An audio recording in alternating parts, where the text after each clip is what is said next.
Hello everyone, welcome back to the Glitch Sip channel.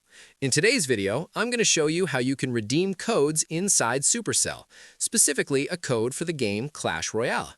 First, what we need to do is open our web browser. In my case, I'm using the Samsung web browser, but you can use any browser you like. Next, go to the browser and type supercell.com, or even better, what I recommend is typing Supercell Store. Don't worry if you type it wrong because, as you can see, this page will still open. This is the first page that appears.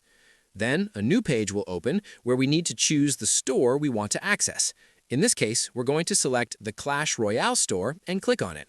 We wait for it to load and it will welcome us. As you can see, we have several options available inside the Clash Royale store. Once we're here, we scroll all the way to the bottom. Here, you'll see the section to redeem a code. All we have to do is enter the code. For example, let's try this code called Trusty Turret. We type it in and click Submit. And just like that, we'll be able to redeem this reaction inside Clash Royale. And that would be everything. If this video helped you, don't forget to leave a like and subscribe to Glitch Sip for more quick tutorials. See you in the next one.